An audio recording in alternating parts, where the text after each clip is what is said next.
Hello बच्चा लोग, welcome to the channel एडुनिटी। मेरा नाम मोहित गोइंका है और मैंने आईटी खड़गपुर से इंजीनियरिंग किया है। After graduating from IIT Kharagpur I worked as a mechanical engineer with an industry and after that for the past 4 years I have been teaching physics for JEE mains and advanced, right. और अगर हम लोग इस session की बात करें तो आज हम लोग डिस्कस करने वाले हैं काइनेटिक थ्योरी ऑफ गैसेस के बारे में। It is going to be a very short and quick revision video, ठीक है। इस वीडियो को किन बच्चों को देखना चाहिए? तो वही बच्चे इस वीडियो को देखें जिन्होंने एटलीस्ट एक बार इस टॉपिक को अपने 11th स्टैंडर्ड में अच्छे से किया है। This is a revision video, right. यहाँ पे डिटेल में हर कुछ नहीं पढ़ाया जाएगा, लेकिन सारे के सारे की पॉइंट्स को यहाँ पे कवर किया जाएगा, सारे आपके इंपॉर्टेंट फॉर्मूलेस को यहाँ पे दिखाया जाएगा, ठीक है।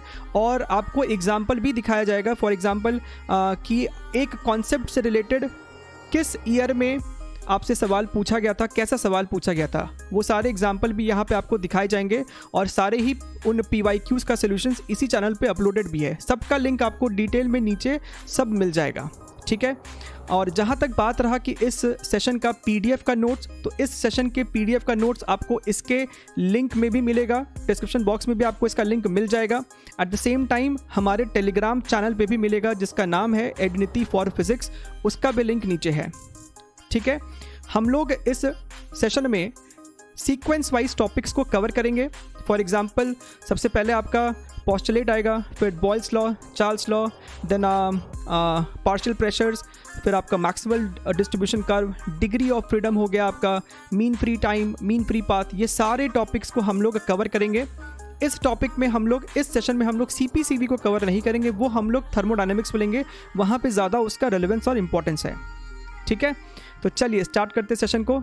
सो these are some postulates of kinetic theory of gases. सबसे पहला अपना है कि मॉलिक्यूल का साइज हम लोग नेग्लिजिबल अज्यूम करते हैं। Molecule is assume to be of a solid sphere, वो एक हार्ड सॉलिड स्फीयर हम लोग उसको अज्यूम करते हैं। There is no interaction between any two molecules, और अगर इंटरैक्शन नहीं है यानी कि उनके बीच में कोई पोटेंशियल एनर्जी नहीं है, तो सारा का सारा आपका जो टोटल एनर्जी होता है that is only equal to the kinetic energy, right, जिसे हम लोग इंटरनल एनर्जी भी बोलेंगे आगे जाके, ठीक है। दो मॉलिक्यूल के बीच का जो कोलिजन टाइम होता है हम उसे नेग्लिजिबल अज्यूम करते हैं। There is no effect of gravity on the molecule. And ये जो आपका आइडियल गैस इक्वेशन है P = nRT, कोई भी real gas ideal gas law को तभी फॉलो करेगा when the temperature is very high and pressure is very low, ठीक है। तो ये आपके कुछ पॉइंट्स है। ये पॉइंट्स हमें याद होना इसलिए ज़रूरी है क्योंकि जिस तरीके का आजकल जेईई मेन का पैटर्न्स है, थ्योरी में से भी वो लोग क्वेश्चंस बना के सवाल दे देते हैं, ठीक है। अच्छा, अगर हम लोग बात करें STP की, STP का मतलब होता है स्टैंडर्ड टेम्परेचर प्रेशर, यानी कि प्रेशर आपका 1 एटमॉस्फेरिक प्रेशर है और टेम्परेचर आपका 273 केल्विन है। ऐसे सिचुएशन पे 1 मोल ऑफ गैस का वॉल्यूम कितना होता है, that is a standard value, वो आपको याद होना चाहिए। आप अगर इसे सॉल्व करें तो आपको ये निकल के आएगा 22.4 लीटर्स, ठीक है। अच्छा, नेक्स्ट अपना आता है बॉयल्स लॉ। बड़ा बेसिक सा है। अगर आपका टेम्परेचर कांस्टेंट है ना, P = nRT से आप देख सकते हैं, अगर आपका टेम्परेचर कांस्टेंट है तो प्रेशर इनवर्सली प्रोपोर्शनल होगा वॉल्यूम के, और ग्राफ आपका कुछ इस तरीके का होगा।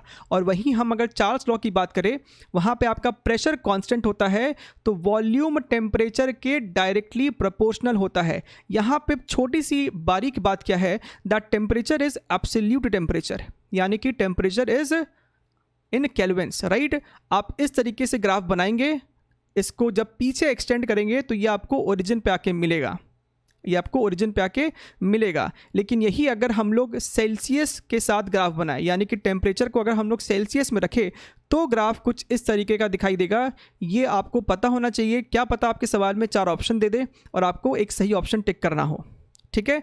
तो जब आप इसे अब पीछे एक्सटेंड करेंगे तो ये -273.15 डिग्री सेल्सियस पे जाके इंटरसेक्ट करेगा X एक्सिस को या फिर T एक्सिस को, ठीक है। ओके, अगला अपना है Dalton's law of partial pressure. इसमें क्या बोलता है, मान लीजिए आपके पास सेम वॉल्यूम्स के कंटेनर है, राइट, और सब में गैस का टेम्परेचर भी सेम है। गैसेस सब में अलग अलग है लेकिन सब में गैस का टेम्परेचर और गैस का वॉल्यूम सब कुछ सेम है, ठीक है। लेकिन इसमें प्रेशर P1 है गैस का, इसमें P2 है, इसमें P3 है, एंड सो ऑन, राइट अगर हमने इन सभी गैसेस को सेम वॉल्यूम के कंटेनर में मिक्स कर दिया at same temperature, then the pressure of the gas is going to be summation of individual partial pressures, यानी कि P1 plus P2 plus P3 and so on. ठीक है, इसी को हम लोग कहते हैं Dalton's law of partial pressure. ठीक है, आई होप यहाँ तक चीज़ें एकदम क्लियर है। अब अपना आता है different forms of ideal gas law. आपके पास PV = nRT है, आप इसे दो तरीके से मॉडिफाई कर सकते हो। ये जो n है, this is your number of moles, right. तो इस n को हम लिख सकते हैं total number of molecules upon Avogadro number, लिख सकते हैं। अच्छा, अब ये जो R/Na है, R/Na आपका एक इंपॉर्टेंट टर्म होता है जिसे हम कहते हैं बोल्ट्जमैन कांस्टेंट, जिसकी वैल्यू 1.38 × 10⁻23 जूल पर केल्विन है। ठीक है, तो एक ये हो गया रिलेशन, PV = NKT। N हो गया total number of molecules, K हो गया बोल्ट्जमैन कांस्टेंट, T हो गया आपका टेम्परेचर इन केल्विन। दूसरे में क्या करेंगे हम लोग, इस स्मॉल n को मोल्स मॉलिक्यूल्स के टर्म्स में नहीं, मास के टर्म में लिखेंगे। हम स्मॉल n को लिख सकते हैं mass of the gas upon molecular mass. समझ में आ रहा है, small m upon capital M। Small m is what, mass of the gas, capital M is molecular mass of the gas. ये आपको फिर से नंबर ऑफ मोल्स ही हो जाता है। अच्छा, अब ध्यान दीजिए, इस कैपिटल V को हम लोग राइट साइड ले गए, तो small m upon capital V आपको क्या हो जाएगा, डेंसिटी ऑफ गैस। तो हमने लिख दिया pressure is equal to ρRT upon m। This is also very very important, इसका इंपॉर्टेंस आपको आगे दिखाई देगा। ठीक है, ये भी पता होना चाहिए और ये भी पता होना चाहिए। इसका भी एप्लीकेशन मिलेगा आपको कहाँ पे, तो मीन फ्री पाथ में, और इसका एप्लीकेशन आपको मिलेगा डायरेक्टली RMS वेलोसिटी में, और इसके ऊपर सवाल भी बनता है, इसके ऊपर आपको PYQs भी बनते हैं। ठीक है, ये आपके सामने कुछ दो एग्जाम्पल है PYQs के। ये आपको JEE एडवांस 2013 का था। हालांकि JEE एडवांस को देख के ये ना सोचे कि ये सवाल आपके मेंस में नहीं आ सकता। आजकल का ट्रेंड ऐसा भी है कि पहले के एडवांस के सवाल को, जो कि थोड़ा बहुत मॉडरेट या इजी लेवल का था, उसे अब मेंस में भी डाल दिया जाता है। तो ये इसका भी सोल्यूशंस इसी चैनल पे अपलोडेड है। ठीक है, ये आपको पार्शियल प्रेशर बेस्ड एक सवाल है। अगर हम लोग इसकी बात करें तो ये सवाल आपका मार्च शिफ्ट का है, मार्च 16 मॉर्निंग का है, यानी कि बहुत ही रिसेंट सवाल है ये, और ये आपको डाल्टन्स लॉ पे बेस्ड एक सवाल है। ठीक है, चलिए आगे बढ़ते हैं। Pressure exerted by gas. ठीक है, ये जो डायग्राम है, आई होप सारे बच्चे इस डायग्राम से फेमिलियर है। इसका एक प्रॉपर सा डेरिवेशन भी होता है, NCERT में हम लोग इसे करते भी हैं, राइट। गैस मॉलिक्यूल जब एक वेसल के सरफेस से कोलाइड करके लौटता है, so there is a change in momentum, और उसी चेंज इन मोमेंटम के कारण इसके सरफेस पे प्रेशर एक्सर्ट होता है। ठीक है, प्रेशर एक्सर्ट होता है। This is the principle behind it. अब इसी प्रिंसिपल को इस्तेमाल करके हम लोग एक डेरिवेशन करते हैं, और अंत में हमें रिजल्ट निकल के आता है pressure is equal to 1/3 ρV² RMS। This is your root mean square velocity. ठीक है, अब यहाँ से आप रूट मीन स्क्वायर वेलोसिटी का फॉर्मूला डिराइव कर सकते हो। आप ध्यान से देखो, 3 यहाँ चला जाएगा, so 3P upon rho, 3P upon rho under root, ये हो गया आपको VRMS, राइट। और P अपॉन रो जो है, आप ध्यान से देखिए, ये जो P अपॉन रो है, आप उसे लिख सकते थे RT/M, राइट, RT/M। तो यहाँ से आपका VRMS हो जाएगा √3 RT/M। That is the importance of that equation. ठीक है, अच्छा, अब ध्यान से देखिए, ये सवाल आपको फरवरी का ही है, JEE मेन 2021 Feb 24 इवनिंग का ये सवाल है, एंड डायरेक्ट ये आपको थ्योरी बेस्ड सवाल है। On the basis of kinetic theory of gases, the gas exerts pressure because it's molecule, option number 4, suffer change in momentum when impinge on the walls of container, right. अभी हमने just देखा था, उसी के ऊपर ये सवाल आपको रिसेंटली पूछा गया है। ठीक है, चलिए आगे बढ़ते हैं। Maxwell's distribution of velocities. तो इसका बेसिक फंडा ये है कि ये आपको बताता है कि एक गैस में जितने भी नंबर ऑफ मॉलिक्यूल्स है, उनमें स्पीड डिस्ट्रीब्यूशन कैसा है, मान लीजिए आपके पास एक गैस है जिसमें कि 100 मॉलिक्यूल है, 100 मॉलिक्यूल्स है, और उन 100 मॉलिक्यूल्स में से 60 मॉलिक्यूल्स के पास सेम स्पीड है, लेट अस से 200 मीटर्स पर second. I'll repeat myself, listen to it very very carefully। आपके पास एक गैस है जिसमें 100 मॉलिक्यूल्स है, और उसमें से 60 मॉलिक्यूल्स के पास सेम स्पीड है 200 मीटर्स पर सेकेंड। तो इस 200 मीटर्स पर सेकेंड को बोलेंगे मोस्ट प्रोबेबल स्पीड। इसे कहते हैं most probable speed, the speed possessed by the maximum number of molecules। उसे कहते हैं मोस्ट प्रोबेबल, किस स्पीड की पाए जाने की प्रोबेबिलिटी सबसे ज़्यादा है, that is called most probable, right. तो यहाँ पे आप ग्राफ देखिए, ये आपको NV वर्सेस V का ग्राफ है। This V is basically your speed, और यहाँ पे NV क्या है, number of molecules per unit range of speed, number of molecules per unit range of speed, ठीक है। इसका मतलब ये हो गया कि 100 से 101, राइट। या आपका यहाँ पे मान लीजिए यहाँ पे आपको 100 मीटर्स पर सेकेंड है, ठीक है। इसके जस्ट बाजू में आपको 101 मीटर्स पर सेकेंड होगा। तो 100 से लेके 101 मीटर्स पर सेकेंड के बीच में जो वेलोसिटी रेंज है, कितने मॉलिक्यूल्स ने उस कितने मॉलिक्यूल्स के पास वो वेलोसिटीज़ है, that is the meaning of NV, number of molecules per unit range of speeds, ठीक है। अच्छा, अब इस ग्राफ पे अगर आप ध्यान से देखें तो ये क्या है, this is the maximum number of molecules having this speed, इसीलिए इसे हम कहते हैं VMP, मोस्ट प्रोबेबल स्पीड, ठीक है। इसका फॉर्मूला होता है √2RT/m, ठीक है। अच्छा, V एवरेज √8RT/m और V RMS हमने अभी देखा ही था √3RT/m। अगर हम यहाँ पे कुछ की पॉइंट्स को ऑब्जर्व करें तो हमें दिखाई देगा that V RMS is more than V average and V average is more than V most probable. एक और बात आपको ध्यान देना है, जब आप इस फॉर्मूले का इस्तेमाल करें प्रॉब्लम सॉल्विंग में, तो टेम्परेचर को केल्विन में रखें, मॉलिक्यूलर मास को kg में रखें, और R का वैल्यू आपको पता होना ही चाहिए, ठीक है। अच्छा, और ये जो ग्राफ है, एरिया अंडर द कर्व, इस कर्व के नीचे जो एरिया होगा that tells you total number of molecules. तो इस तरीके के कॉन्सेप्चुअल बातें आपको पता होना चाहिए, एग्जाम में डायरेक्ट सवाल इस पे भी बन सकता है, ठीक है। आप यहाँ पे ध्यान से देखिए, 2 डायरेक्ट फॉर्मूला बेस्ड आपको सवाल है, ये फेब में आपसे पूछा गया था और ये मार्च का है, ठीक है। जैसा कि मैंने आपको पहले भी बोला, सभी का सॉल्यूशंस इसी चैनल पे अपलोडेड है टॉपिक वाइज, ओके। अब ध्यान से देखिए, अगर ये आपके पास ग्राफ है एट टेम्परेचर T1, ठीक है, T1 टेम्परेचर पे हमारे पास कुछ इस तरीके का ग्राफ है। अगर हमने टेम्परेचर को बढ़ा दिया तो क्या होगा, आपने अगर अभी सारे फॉर्मूलेस को देखा है तो सब में टेम्परेचर आपको न्यूमरेटर में है, यानी कि टेम्परेचर बढ़ाने पे चाहे वो आपका VMP हो या V एवरेज हो या फिर V RMS हो, सबका मैग्नीट्यूड इंक्रीज होगा ही होगा, ठीक है, वो होगा। यानी कि पूरा का पूरा जो ग्राफ है वो थोड़ा राइट साइड शिफ्ट हो जाएगा। एट द सेम टाइम एक और चीज़ क्या होगा, अब मैक्सिमम नंबर ऑफ मॉलिक्यूल्स के पास हायर स्पीड है, मैक्सिमम नंबर ऑफ मॉलिक्यूल्स के पास अब हायर स्पीड होगा, यानी कि कुछ ऐसा सिचुएशन होगा, ग्राफ थोड़ा सा नीचे भी आ जाएगा और राइट साइड में शिफ्ट होगा, ठीक है। तो ये ग्राफिकल रिप्रेजेंटेशन भी आपको पता होना चाहिए, डायरेक्ट सवाल इस पे भी बनाया जा सकता है, ठीक है। इसके ऊपर भी कुछ भी कॉन्सेप्चुअल सवाल बनाया जा सकता है। तो ये ग्राफ और ये दोनों की पॉइंट्स आपके शॉर्ट नोट्स में होने ही चाहिए, ठीक है। चलिए आगे बढ़ते हैं। अच्छा, अगर आप लोगों ने ध्यान दिया होगा तो जितने भी की फॉर्मूलेज है सबको मैंने इस हरे डब्बे में डाला है, ताकि आप जब इस नोट से अपने फॉर्मूले लिस्ट को अपडेट करें तो आप इन हरे डब्बे में जितने भी फॉर्मूले हैं उनको तो ज़रूर से लिखें, ठीक है। अच्छा, अब आते हैं हम लोग डिग्री ऑफ फ्रीडम में। डिग्री ऑफ फ्रीडम को अगर हम सिंपल भाषा में बोले, number of ways in which a molecule can have it's energy, a molecule can have it's mechanical energy, ठीक है।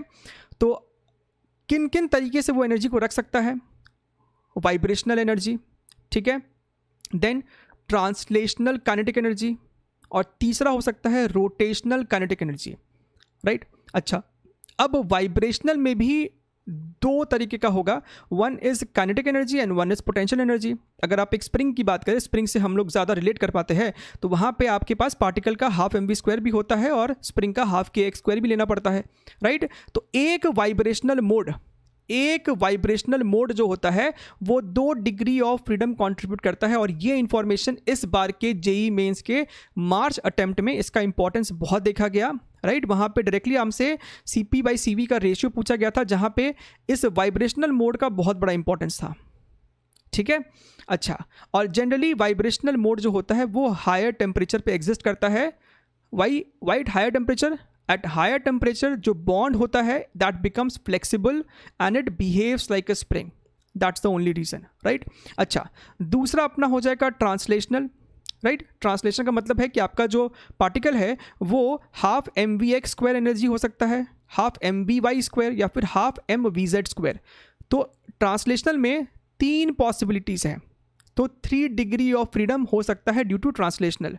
और रोटेशन की अगर बात करें तो आपका जो मॉलिक्यूल है वो एक्स एक्सिस के अबाउट रोटेट कर सकता है, तो half I omega x², Y के अबाउट तो half I omega y², and Z के अबाउट तो हाफ आई ओमेगा z²। अब इसी में हम सबसे पहले देखते हैं monoatomic gas, for example helium, neon, argon हो गया।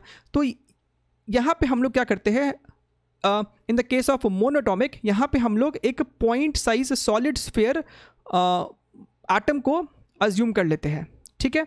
अब ये जो आपका एटम है ये बहुत छोटा है, इसका साइज ऑलमोस्ट नेग्लिजिबल है। ये आपको क्या तो एक्स में मूव कर सकता है, वाई में मूव कर सकता है या फिर जेड में मूव कर सकता है, ठीक है। ये अगर किसी भी और डायरेक्शन में मूव कर रहा है, so that is going to be a combination of X, Y and Z, right. तो हम यहाँ पे क्लियरली कह सकते हैं जो ट्रांसलेशनल इसका कॉन्ट्रीब्यूशन होगा वो 3 होगा, ठीक है। जहाँ तक बात है रोटेशन की, तो रोटेशन के केस में आपका आई जो है वो 0 हो जाएगा क्योंकि इसका साइज नेग्लिजिबल है। तो अगर ये एक्स एक्सिस के अबाउट रोटेट करता भी है तो मोमेंट ऑफ इनर्शिया आपका 0 हो जाएगा, रेडियस इसका ऑलमोस्ट 0 है, ठीक है। तो इस कारण से डिग्री ऑफ फ्रीडम एक मोनोटॉमिक गैस का 3 होता है, ठीक है। अगर हम लोग बात करें डायटॉमिक गैस की, for example H2O2 and N2, इस केस में हम लोग 2 पॉइंट साइज मास को कंसिडर करते हैं joint by a rigid rod. तो ये आपका वो बॉन्ड हो गया, ठीक है, ये आपका वो बॉन्ड हो गया। अब अगर आप यहाँ पे ध्यान से देखें तो ये भी आपको x में मूव कर सकता है, y में मूव कर सकता है, z में मूव कर सकता है, राइट। ये y एक्सिस के अबाउट रोटेट करेगा तो हाफ आई ओमेगा y² आ जाएगा, अच्छी बात है। अगर ये z के अबाउट रोटेट करता है इस तरीके से तो इसके पास हाफ आई ओमेगा z² होगा, दैट्स फाइन। लेकिन अगर ये x के अबाउट रोटेट करता है तो कोई मतलब नहीं है क्योंकि दोनों मास आपका एक्सिस के अलॉन्ग रखा हुआ है, यानी कि मोमेंट ऑफ इनर्शिया अब 0 हो जाएगा, तो हाफ आई ओमेगा x² आपका 0 हो गया, ठीक है। इसका मतलब 3 डिग्री ऑफ फ्रीडम होगा ड्यू टू ट्रांसलेशनल एंड 2 होगा ड्यू टू रोटेशन, तो टोटल हो गया आपका 5। But this is happening at lower temperature. अगर आपका टेम्परेचर बहुत ज़्यादा है, जनरली 5000 केल्विन के ऊपर है, तो 2 additional vibrational degree of freedom add करना पड़ता है, तो टोटल हो गया आपका 7, ठीक है। जब भी ऐसा कुछ होगा सवाल में क्लियरली मेंशन किया जाएगा। अगर कुछ भी मेंशन नहीं है तो चुपचाप हम एक डायटॉमिक गैस के लिए F की वैल्यू को 5 ले लेंगे। अगर हम लोग बात करें एक पॉलीएटॉमिक नॉन लीनियर गैस के लिए, ठीक है, पॉलीएटॉमिक फॉर एग्जांपल H2O हो गया, CH4 हो गया, राइट।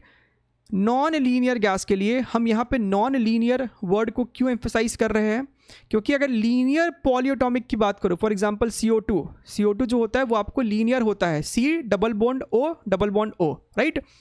इस केस में भी आपका डिग्री ऑफ फ्रीडम 5 ही होगा, है ना, क्योंकि स्ट्रक्चर जो होगा देखने में ये एक स्ट्रेट लाइन में होगा, तो फिर से आपका एक्स एक्सिस के अलॉन्ग वाला हाफ आई ओमेगा x² 0 हो जाएगा।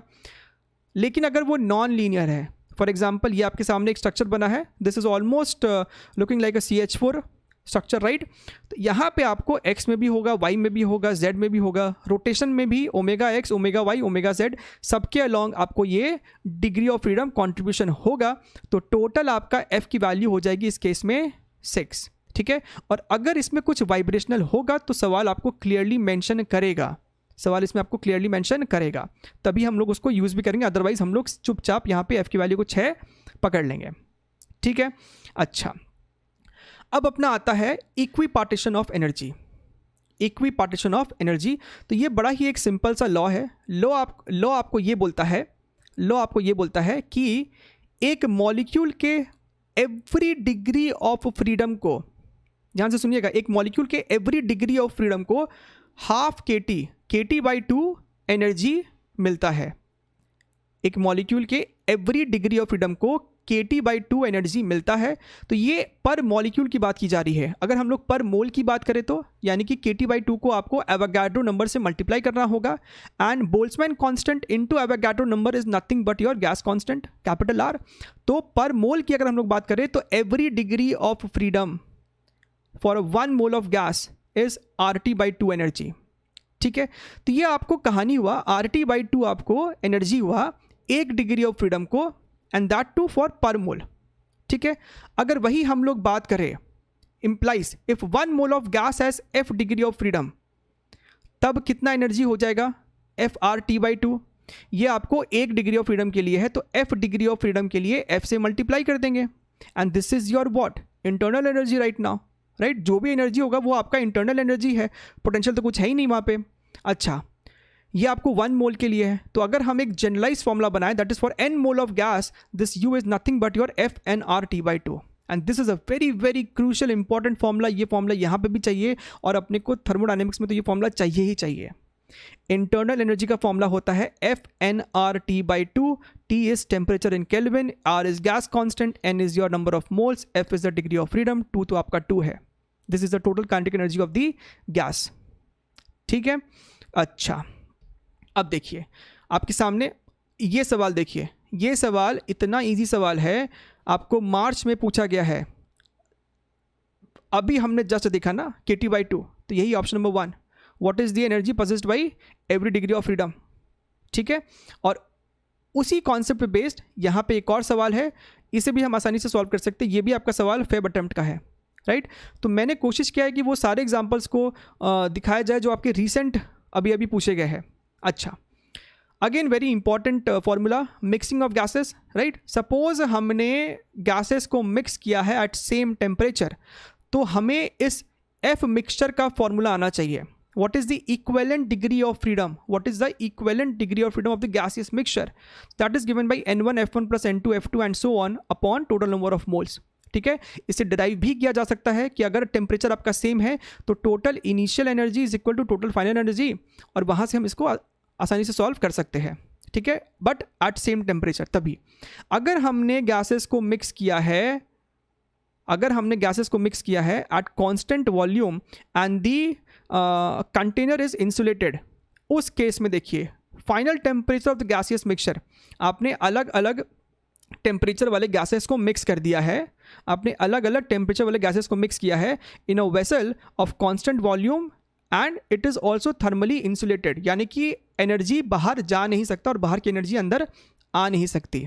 ठीक है, उस केस में जो सिस्टम का फाइनल टेम्परेचर हो जाएगा that is given by this equation. इसे भी हम डिराइव कर सकते हैं उसी तरीके से, total internal energy initial is equal to total internal energy final. तो ये दोनों ही कॉन्सेप्ट और ये दोनों इक्वेशन आपको पता होना चाहिए, and it is a very huge coincidence कि ये कॉन्सेप्ट जो हम पढ़ते हैं ये सेम आपको सवाल के रूप में पूछ लिया गया था मार्च अटेम्प्ट में। आप देख सकते हैं ये यही फॉर्मूला है, and this is this option number 2, same सवाल हमसे पूछ लिया गया। ठीक है, so that is the importance कि आप किस तरीके से चीज़ों को रिवाइज करते हैं। अच्छे से करेंगे तो उसका असर आपको दिखेगा रिजल्ट में। Mean free path extremely important formula, हर पेपर में हर ईयर आपसे सवाल पूछा गया है, चाहे वो 2015 हो, 2020 हो, 2019 हो, 2021 हो, सब जगह इसके फॉर्मूले पे सवाल बनता है।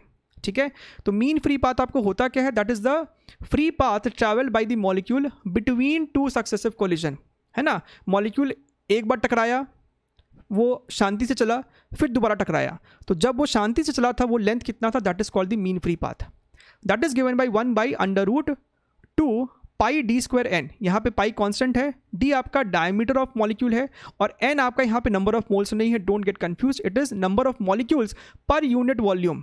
This is your number of molecules density basically, right, number of molecules per unit volume, capital N by capital we.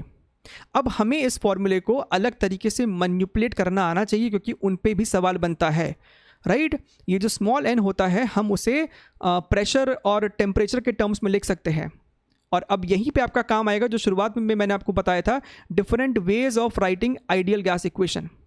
ठीक है, अब देखिए हमने शुरुआत में ये इक्वेशन सीखा था कि P is equal to NRT को हम ऐसे भी लिख सकते हैं, P is equal to total number of molecules Boltzmann constant multiplied by temperature, ठीक है। और इसे अगर आप रीअरेंज करो तो P by k T is equal to capital N by V, और capital N by V is nothing but your small n, right. तो P बाई के टी को हम n मान सकते हैं। तो इस फॉर्मूले में n को रिप्लेस कर दिया हमने P बाई के टी से। So this becomes your one more equation which is very important. यहाँ पे हमारे पास लैम्डा का रिलेशन है टेम्परेचर और प्रेशर के साथ, ठीक है। अच्छा, ये आपको एक एग्जाम्पल है, जेई मेन मार्च में आपसे पूछा गया 2021 में, and this example needs the understanding of this equation, ठीक है। तो यहाँ पे इसको इसलिए लगाया गया है कि हमें मैनिपुलेट करना आना चाहिए। बढ़िया एकदम। अच्छा, अब अगर हम लोग बात करें मीन फ्री टाइम की, तो मीन फ्री टाइम क्या होगा? Mean free path upon average speed, mean speed. बढ़िया एकदम। अच्छा, यहाँ पे ध्यान ये देना है कि जब इसके ऊपर सवाल बनता है, इस टाउ पे सवाल बनता है, तो आपको सवाल पढ़ के पहचानना है कि कौन सा यहाँ पे वेरिएबल कांस्टेंट है सवाल में और किसके साथ हमें टाउ का रिलेशन निकालना है, ठीक है। फॉर एग्जांपल, मान लीजिए कि आपके सवाल में टेम्परेचर और प्रेशर चेंज हो रहा है, टेम्परेचर और प्रेशर चेंज हो रहा है, तो किस तरीके से हम सवाल को हैंडल कर सकते हैं? हमारे पास लैम्डा का फॉर्मूला ये है, अभी हमने जस्ट देखा था, और हमारे पास वी एवरेज का फॉर्मूला तो यही है। तो यहाँ पे आप ध्यान से देखिए, तो आपका जो लैम्डा है दैट इज़ डी आपका कांस्टेंट है, के कांस्टेंट है, pi constant, root two constant, और अगर टी और पी चेंज कर रहा है तो lambda is proportional to T upon pressure, ठीक है। Lambda is proportional to T upon pressure, and जो ये वी एवरेज है this is proportional to under root T, right. तो हमारा टाउ का क्या रिलेशन होगा? लैम्डा प्रोपोर्शनल है टी बाई पी के, वी एवरेज प्रोपोर्शनल है रूट टू के, है ना। तो टाउ क्या हो जाएगा? Tau is proportional to T by P multiplied by 1 by root two, ठीक है। तो 1 बाई रूट टी, तो यहाँ से टी और 1 बाई रूट टी को आप सॉल्व कीजिए, ये आपको आएगा tau is proportional to under root T by P. अब इस कॉन्सेप्ट पे भी सवाल बनता है, ठीक है। सवाल में हमें अगर ये पता रहेगा कि tau is proportional to under root T by P, तो हम सवाल को यूँ निकाल सकते हैं, ठीक है। आपके सामने यहाँ पे 3 एग्जाम्पल है और सिर्फ मैंने यहाँ पे 3 डाला है। इस particular mean free time concept पे बहुत सवाल पूछे गए हैं, फिर भी यहाँ पे मैंने सिर्फ 3 डाला है। ये 2019 का है, ये 2020 का है और ये 2015 का है। सब में आपको मीन फ्री टाइम ही पूछ रहा है और सबका सॉल्यूशंस इसी चैनल पे अपलोडेड है, एंड दैट टू डिटेल में बहुत अच्छे तरीके से, ठीक है। सो इस सेशन में इतना ही है। उम्मीद करते कि आपको ये अच्छा लगा होगा, और जब आप इसके PDF को डाउनलोड करें तो अपने A4 शीट में इंपॉर्टेंट फॉर्मूलेस को लिखें, इंपॉर्टेंट की पॉइंट्स को लिखें और उसे रिवाइज करें। कम से कम समय में ही रिवीजन करने को रिवीजन बोलते हैं, ना कि 2 घंटे की वीडियो देखने को रिवीजन बोलते हैं। So that is how you should revise, and this PDF will help you to understand how to make short notes, ठीक है। और अगर आपको अच्छा लगा है then do follow this channel Edunity on Instagram, और ये हमारा टेलीग्राम चैनल है, इसको भी आप ज्वाइन कीजिए, एडुनिटी फॉर फिजिक्स, ठीक है। चलिए मिलते रहेंगे हम लोग ऐसे वीडियोज़ में, तब तक के लिए टेक केयर, बाय बाय।